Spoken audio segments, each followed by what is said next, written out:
사도신경으로 신앙 고백 드리도록 하겠습니다. 나는 전능하신 아버지 하나님, 천지의 창조주를 믿습니다.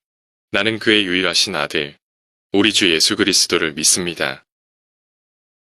그는 성령으로 잉태되어 동정녀 마리아에게서 나시고 본디오 빌라도에게 고난을 받아 십자가에 못 박혀 죽으시고 장사된 지 사흘 만에 죽은 자 가운데서 다시 살아나셨으며 하늘에 오르시어 전능하신 아버지 하나님 우편에 앉아 계시다가 거기로부터 살아 있는 자와 죽은 자를 심판하러 오십니다. 나는 성령을 믿으며 거룩한 공교회와 성도의 교제와 죄를 용서받는 것과 몸의 부활과 영생을 믿습니다. 아멘. 찬송가 23장 만일이 내게 있으면 찬송 부르시겠습니다.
오늘 아침 우리에게 주시는 하나님 말씀은 마태복음 9장 18절에서 26절까지에 있는 말씀입니다. 제가 받들어 봉독하도록 하겠습니다. 예수께서 이 말씀을 하실 때에 한 관리가 와서 절하며 이르되 내 딸이 방금 죽었사오나 오셔서 그 몸에 손을 얹어 주소서.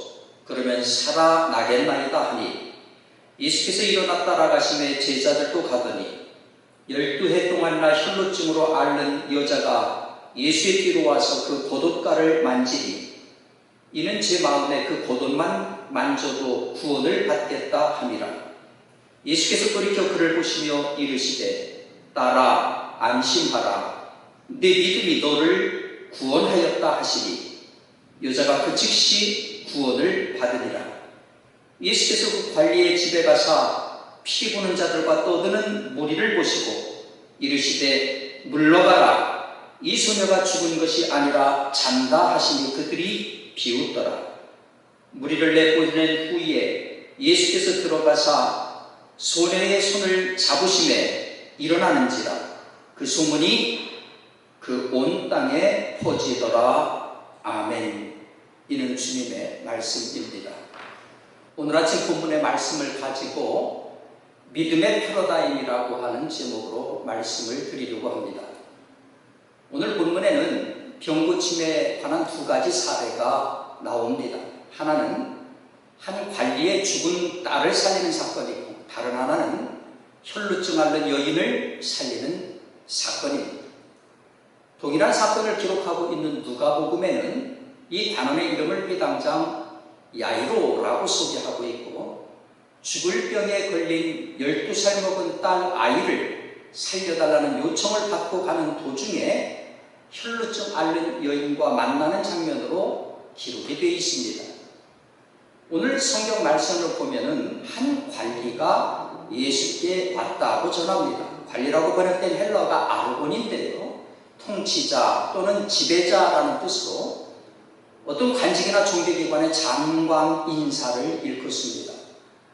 마가와 누가는 이 사람을 회당장 야이로 이렇게 기록하고 있습니다. 당시 유다 회당에는 몇 사람의 관리가 있었는데 그들은 회당 건물의 유지, 보존과 운영, 그리고 회당 예배의 책임을 맡았었습니다.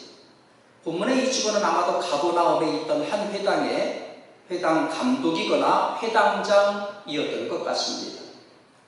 이 사람이 예수님 앞에 오더니 무릎을 꿇고 이렇게 말합니다. 내 딸이 방금 죽었사오나 오셔서 그 몸에 손을 얹어 주소서. 그러면 살겠나이다. 누가는 이 직원의 딸이 그의 무남동녀였으며 12살이었다고 기록하고 있습니다. 또한 마가와 누가는 그의 딸이 죽기 직전에 있었으며 그 후 그의 딸이 죽었다는 소식을 회당장의 집에서 보냄받은 사람들이 알려왔다고 밝히고 있습니다. 하지만 본문에는 방금 죽었다고 나와 있습니다. 그러나 이 부분은 우리가 좀 더 깊이 살펴볼 필요가 있습니다. 방금 죽었사오나 이렇게 번역된 헬라어가 아르티 에테르케센인데요. 이것은 반드시 죽어있다 그 의미만을 뜻하는 것이 아니라 죽어가고 있다, 죽으려 한다 그런 의미도 담고 있습니다. 따라서 우리는 이 사람이 예수님께 와서 내 딸이 너무 아픈 나머지 지금쯤은 죽었을 것이 틀림없습니다 이렇게 고백했던 것으로 볼 수 있을 것입니다. 오셔서 그 몸에 손을 얹어 주소서. 그러면 살겠나이다. 이 관원의 입에서 나온 말입니다. 유대 사회에서 선지자들은 은혜를 빌기 위해 병자들에게 손을 얹고 기도하는 것이 일상적인 관례였습니다. 이런 관례를 알아서 나온 말인지 아니면 예수님께서 다른 병자에게 손을 얹고 기도했다는 소문을 들어서 이렇게 말한 것인지는 불분명합니다만은 사실 얼마나 놀라운 믿음인지 알 수가 없습니다. 마치 8장에서 보았던 것처럼 오실 필요 없이 말씀만으로도 하인이 낫겠습니다 말했던 백부장의 믿음만큼이나 놀라운 믿음입니다. 예수님께서 그 말씀을 듣고 일어나 그 관을 따라가시는 길에 두 번째 사건이 발생을 합니다. 바로 그 유명한 혈루증 앓는 여인의 이야기입니다. 이 여인은 혈루증으로 오랫동안 고통을 받아왔습니다. 마가복음 5장 25절 이하에 보면 이 여인이 12년 동안이나 혈루증을 앓고 있었을 뿐 아니라 병을 치료하기 위해서 병원에 드나들다가 자기 전 재산을 잃어버렸다고 전합니다. 이 혈루증은 레위기 15장 19절 이하에 자세히 기록되어 있는 대로 아주 부정한 병이었습니다. 여인의 피해 유출이 그 불결기 외에 있어서 여러 날이 간다든지 그 유출이 불결기를 지나든지 하면 그 부정을 유출하는 날 동안은 무릇 그 불결한 때와 같이 부정한즉 무릇 그 유출이 있는 날 동안에 그의 눕는 침상은 그에게 불결한 때의 침상과 같고 무릇 그의 앉는 자리도 부정함이 불결의 부정과 같으니 이런 것을 만지는 자는 무릇 부정한즉 옷을 빨고 물로 몸을 씻을 것이며 저녁까지 부정할 것이요. 여인의 하혈이 이렇게 엄격하게 부정한 것으로 간주되던 시대에 12년 동안이나 하혈이 멈추질 않았으니 이 여인의 고통이 얼마나 대단했겠습니까? 더욱이 히브리인의 숫자 개념으로 12라고 하는 숫자는 완전수인 동시에 하나님의 계획과 섭리의 성취를 나타낸다고 하는 점에서 이 여자는 예수의 영광스러운 치유 사역에 의해서 치료되기까지 아주 철저하고도 완벽한 고난의 시간을 보냈다. 그렇게 우리가 짐작할 수가 있습니다. 재산을 다 날렸다라고 하는 마가의 증언도 사실에 가까운 것이며 아마 그녀의 남편도 그녀를 가까이 돌보지 못했을 겁니다. 12년 동안이나 여인에게 가까이 갈 수 없는 남편, 그 살아가기가 무척 힘들었을 겁니다. 그래서 이 여인이 예수님을 찾아왔을 때는 절망의 끝에 도달해 있을 때였습니다. 가정생활도 정상적으로 할 수 없었고 있는 재산도 다 없어지고 남편과의 관계도 수원해진 여인의 몸으로서는 아무런 해결책도 없었을 때입니다. 이 여인의 믿음은 놀랍게도 이런 절망의 시간에 만들어졌습니다. 평생 인도 선교에 헌신한 에이미 카마이클이라고 하는 분이 이런 말을 했습니다. 하나님께서 어떤 사람을 축복하시고자 할 때면 언제나 사탄의 강력한 종인 절망의 악마가 먼저 그 사람을 찾아와 그에게 온갖 종류의 비참하고 절망적인 생각들을 불어넣으려고 애쓴다. 절망은 언제나 아래로부터 온다는 것을 명심하라. 이에 반해 위로는 언제나 위로부터 온다. 그녀는 아마 소문으로 예수님에 대한 이야기를 들었을 것이고 어쩌면 예수님의 설교를 직접 들었을는지도 모릅니다. 그녀는 야이로의 집으로 몰려가고 있는 예수님의 일행을 발견하고 그 무리 안으로 들어왔습니다. 그는 누가 볼까 염려하면서 예수님 뒤로 가서 그 겉옷가에 손을 댔습니다. 21절은 그 이유를 이렇게 설명합니다. 이는 제 마음에 그 겉옷만 만져도 구원을 받겠다 하리라. 여러분, 그녀의 위대한 믿음을 보여주는 표현이지 않습니까? 22절입니다. 예수께서 돌이켜 그를 보시며 이르시되 딸아 안심하라 내 믿음이 너를 구원하였다 하시니 여자가 그 즉시 구원을 받으리라. 마가복음을 보면 예수님께서 누가 내 옷에 손을 댔느냐 물으신 사실과 이 여자가 두려워하여 떨며 예수 앞에 나와 모든 일을 고백하는 장면을 상세하게 기록하고 있습니다만 마태는 이러한 상세한 이야기를 다 생략하고 있습니다. 이것은 마태의 집필 기법하고 매우 관련이 있습니다. 마태의 글을 보면 자신에게 가장 관심 있는 것을 우선적으로 기록하는 그와 같은 이 기록 습관이 있어요. 따라서 마태는 대부분 시간적인 순서보다는 주제별로 사건을 결합시켜 놓는 집필 스타일을 보여줍니다. 내 믿음이 너를 구원하였다. 그 여인이 완치된 것은 예수의 옷가를 만져서 즉 주술적인 방법에 의해서가 아닙니다. 예수님께 대한 믿음, 곧 전능자의 능력에 대한 믿음을 소유했기 때문에 그녀는 회복될 수가 있었습니다. 그녀의 질병을 치유한 것은 예수의 능력이지만 그녀가 믿음을 갖고 있지 못했다면 구원함을 받을 수가 없었을 것입니다. 죄인들의 영적인 구원도 이와 마찬가지입니다. 주님이 자신의 죄를 치유해 주실 수 있고 또 치유해 주시리라고 하는 믿음을 가질 때에 죄인은 죄 용서함을 받고 하나님의 자녀로서 천국을 상속받을 수 있는 것입니다. 그 시로 구원을 받으리라. 예수께서 말씀하시는 그 순간에 그의 병이 고침받았다는 것을 뜻하는 것이 아니라 그 여인이 예수를 만나 예수의 옷깃을 만지는 순간에 고침을 받았다는 뜻입니다. 마가의 평형 구절에 의하면 여자가 예수의 옷가를 만지자마자 그의 혈류 근원이 곧 마르고 병이 나았다고 밝히고 있습니다. 23절과 4절을 우리 한음성으로 읽겠습니다. 예수께서 그 관리의 집에 가사 피리 부는 자들과 떠드는 무리를 보시고 이르시되 물러가라 이 수녀가 죽은 것이 아니라 잔다 하시니 그들이 비웃더라. 유대인들의 풍속에 의하면 사람이 죽었을 경우에 피리 부는 사람들을 고용해서 떠들게 해서 슬픔의 극한을 표현했습니다.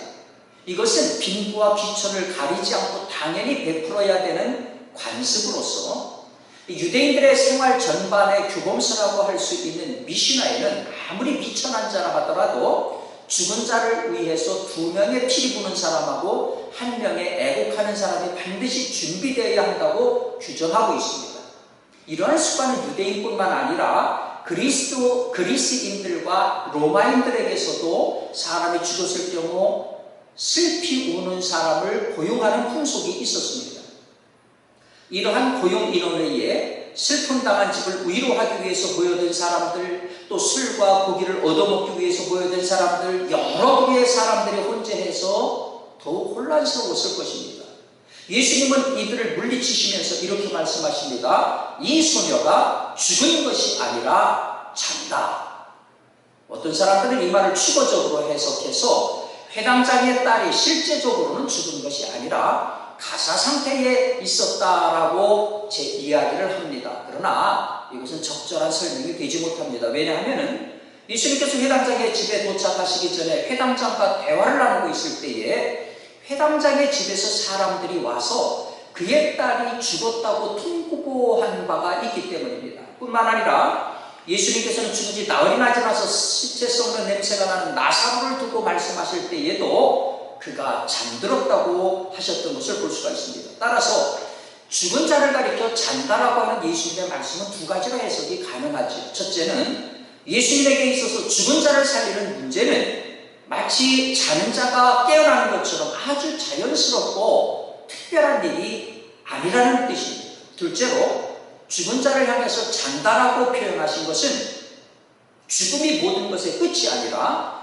예수에 의해서 정복되는 것이기 때문에 따라서 이 소년은 자던 사람이 일어나듯이 그렇게 죽음의 권세에서 일어나게 되리라 하는 의미입니다. 예수님이 이 말씀하시는 사람들의 반응이 뭡니까? 저들이 비웃더라. 당연히 그런 반응이 나오지요. 피리 불며 곡하기 위해서 불러온 사람들은 이런 일로 먹고 살던 사람들이 얼마나 많은 장례식장을 돌아다녔겠어요?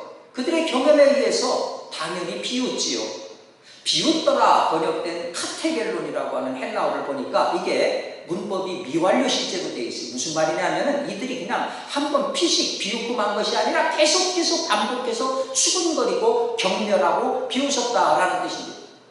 예수께서 이런 무리들을 다 내보내신 후에 소녀의 손을 잡아 다니시면서 그러니까 소녀가 자리에서 일어났습니다.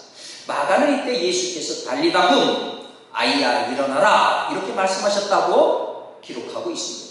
생명의 근원이신 예수께서 이 소녀에게 생명의 기운을 불어넣으시자 이 소녀는 잠에서 깨어나듯이 일어났습니다.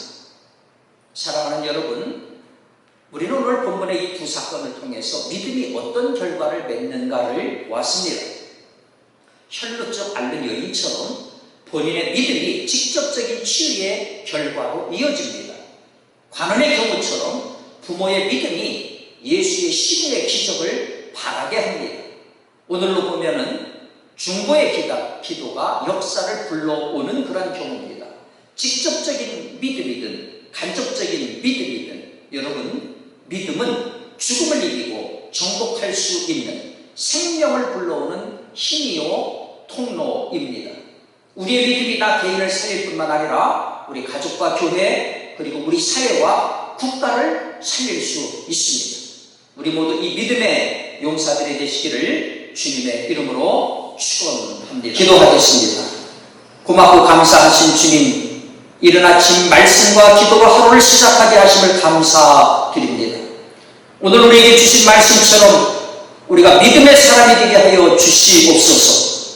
나 자신을 위해서 믿음의 기도를 할 뿐만 아니라 다른 사람을 위해 중보의 기도를 통해 주님이 일하신 통로를 만드는 성숙한 성도되게 도와 주시옵소서. 우리 강남의 가족들 오늘 하루도 주님의 은혜 안에 머물게 하시고 세상의 빛과 소금 되게 하여 주시옵소서. 우리 주 예수 그리스도의 귀하신 이름으로 기도드리옵나이다. 아멘. 주님 가르쳐 주신 기도로 예배를 마치도록 하겠습니다. 하늘에 계신 우리 아버지, 아버지의 이름을 거룩하게 하시며 아버지의 나라가 오게 하시며 아버지의 뜻이 하늘에서와 같이 땅에서도 이루어지게 하소서. 오늘 우리에게 일용할 양식을 주시고 우리가 우리에게 잘못한 사람을 용서하여 준 것 같이 우리 죄를 용서하여 주시고 우리를 시험에 빠지지 않게 하시고 악에서 구하소서. 나라와 권능과 영광이 영원히 아버지의 것입니다. 아멘.